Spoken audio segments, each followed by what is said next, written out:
প্রশ্ন ফাঁস, ডিভাইসের মাধ্যমে জালিয়াতি সহ নানা অভিযোগে সরকারি প্রাথমিক বিদ্যালয়ে সহকারী শিক্ষক নিয়োগ পরীক্ষা বাতিলের দাবিতে বিক্ষোভ সমাবেশ করেছেন একদল নিয়োগ প্রত্যাশী। একই সঙ্গে তারা 5 দফা দাবি তুলে ধরেন। রোববার বেলা 11টার দিকে রাজধানীর মিরপুরে প্রাথমিক অধিদপ্তরের প্রধান ফটকে এই কর্মসূচি শুরু করেন তারা। এ সময় তারা নানান স্লোগানে পরীক্ষায় অনিয়ম, জালিয়াতি ও প্রশ্ন ফাঁস হয়েছে জানিয়ে বাতিলের দাবি করেন।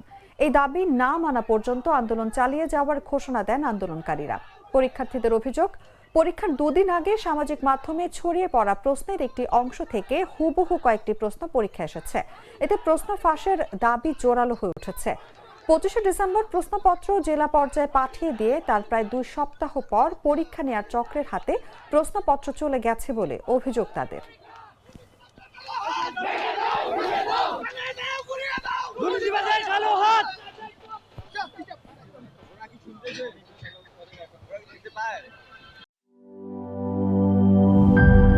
গ্লিটারের টুইন লেমন ও অ্যান্টিব্যাকটেরিয়াল ফর্মুলা বাসনকে চকচকে জীবাণুমুক্ত করে আমাদের দেয় গ্লিটার গ্যারান্টি।